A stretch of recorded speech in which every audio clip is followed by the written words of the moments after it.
Hi, Sandy. Hey, Manny. Your big three has only played 191 minutes together, but over like 12 games, but technically nine if you take out the games when Jones and Brianna were hurt. I guess just how much does that add like a complication to what you guys are trying to do when they've played so few minutes together? And are you concerned at all about like this all coming together at the end of the season? Yeah, I mean, that says a lot, doesn't it? It's you know, we've been missing some really key pieces for us at different times of the year, and and taking them out, you realise how important that they are for the overall picture of how we want to play at both ends of the floor. But it gives other players experience too. So I think that experience in the long run will pay off for us. We just got to get everyone back healthy and then work out, obviously integrate them and find the best rotation so we can play our best basketball where it really matters. Hey Sandy, I just wanted to check in on Niara and just sort of see if there's been an update from that reevaluation and what her potential ramp up may or may not look like. Yeah, look, we had a meeting today. Everything's good. It's the best her knees felt. But now that doesn't mean she can play next week or anything. That means now we have to build her up. So she's in a good spot. There's no timeline of when she'll return. So we're going to just start ramping her up. And, hopefully it's by the end of the regular season. Okay. And building off on Maddie's question, I'm just curious if you could take us through your philosophy about how chemistry between players usually develops and if there are ways to expedite that process, especially with 10 games left before. Yeah, look, chemistry comes from time, continuity. The more minutes you play together, the more experiences you have, good or bad, that you're learning. They're never bad. I say they're all learnings. So we've learned a lot about us, where we need to simplify stuff, where we can advance it a little bit too, and what combinations work well together. And sometimes, I know it's hard because I've had my hands cuffed this year because we've had so many injuries, particularly to our starting front line. I think that's been hard. The post players have had to carry on a big load, and Leo included. I'm putting her in there because she's had to play in that big spot as well too. Chemistry just by having time together to go through the many different experiences that we've had. As we move forward, like I think we have experienced players, it's just getting them together. I said very intentional with how we want to play, and hopefully that's good enough. Hi, Coach. Thank you for taking the time. As obviously she's not going to return this year, but she was on the floor, took your knocked out title away yesterday, but Nigelini Hamilton. It wasn't warmed up, Jeff. Fair enough. Still, better not ever beat. So no, she better beat me.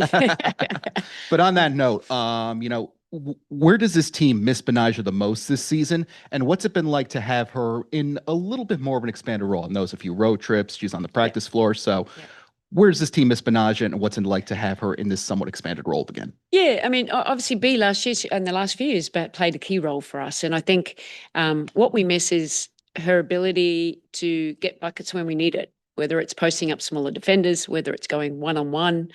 She's got a really nifty pull-up game, in pick and roll. So, and then defensively, her toughness, her full court pickups, and there's a lot. She did a lot of great things for us, B. So, but she's rehabbing hard and and getting back healthy. So I'm excited to see her when she's fully fit again. Coach, having Jantel Jones is such a unique talent, 6'6", being able to go inside and out.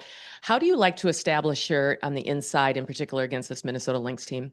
Yeah, it's been hard. I can't say it's been easy just because of the way they defend with the physicality, and they're very disciplined and denying three-quarter fronts. It's we have to, put her in positions, in the cross, when you bump it, when you want to do a cross screen, they're just bumping her, and that's probably not JJ's best game. So it's just trying to get her in screen and rolls, really, to be quite honest, just rolling, and then she can seal out of the movement. I think that's the easiest way to get her there. We've spaced her a fair bit as well too. We like to play 5 out, but there is opportunities where she sees mismatches in transition. I think that's really good for us. But when she's guarded, Lana Smith has been a bit of a tough matchup for us. I'd rather probably use her as a spacer and get the other big into the game there. In this head-to-head series this season, in the 3 previous games, your team's rebounding numbers are well below average. Is that something you put a high emphasis on, or does the rebounding game, sort of game within the game, not really bother you in this particular? No, it bothers me a lot. It's bothered me all season long, to be quite honest. And I know, like, yes, we've had all our big post players out, but we still have to just be tougher minded in terms of, number one, blocking out. I think the offensive rebounds have really hurt us in a lot of the games that we have not won, turnovers and that. Something that I feel that's just all controllables, because it's about mindset and finishing plays here. And we can go get boards. It's not just our bigs. I'm not just saying the bigs the guards need to get in there as well. So we just have to finish plays. Like, a lot of teams are hitting the boards, and we're not blocking out very well. So it's a basic skill, but we need to get back to the basic needs to help us to be the best team. Coach, what improvements would you like to see in the fourth quarter and in closing situations from your team? Yeah, look, I think, we've had some leagues. I can go back, like, we just have some mental lapses, and we have a 6-point lead, and then we get 2 on that. We don't execute the point of the screen attack very well. We over rotate, and they get 2 offensive rebounds and putbacks, and we come down, and then we turn it over. So, and then we foul down the other end. That's a momentum changer for us. We've got to just be really locked in of what we need to run in those situations, and just take care of the ball. Take care of the ball, offensive rebounds, but we need everyone locked in at that stage, and just be really intentional who we want to attack.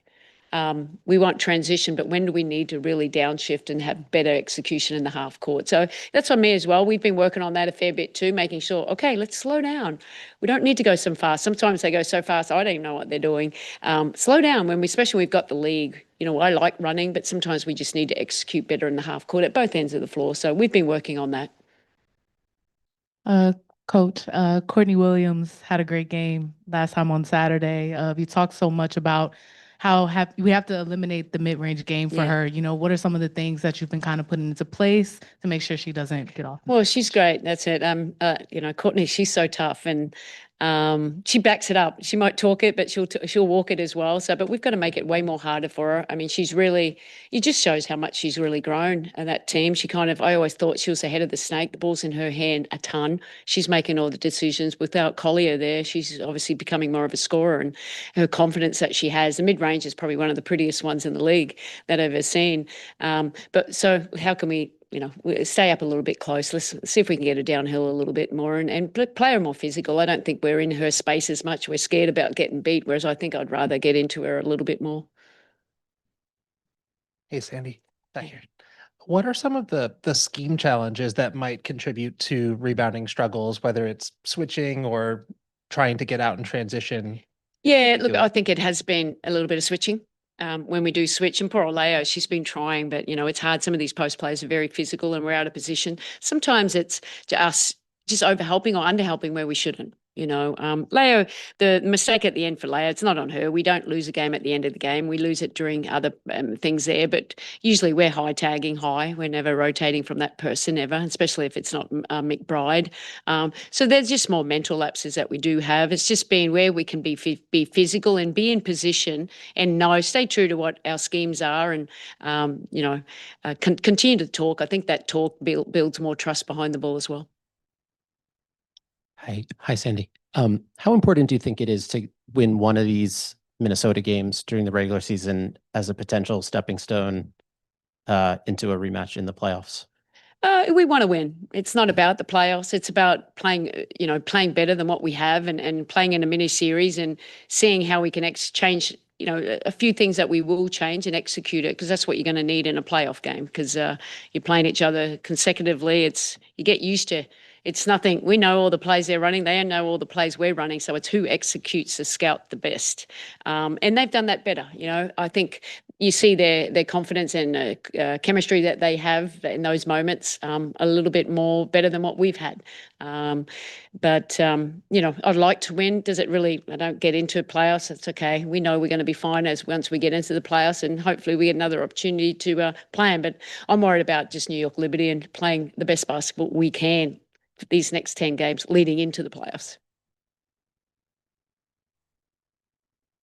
Hey, Sandy, you just mentioned about peaking at the right time, playing your best basketball when it counts in the playoffs. Just what does that look like towards the end of the season to where you can say, hey, I really like where we're at going into the playoffs? Yeah, look, I think number one, being healthy, getting some players back. So we've got some different options on the bench that we can go to.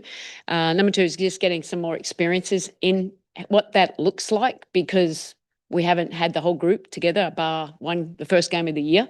And that takes time too. So, hopefully Stewie can come back and we can integrate her and see how it looks and what works best together. And and I think those experiences as we move forward, this is an experienced team, and I think that helps like in the moment here, but we know the areas that we need to tidy up, and that will be the focus as we move forward.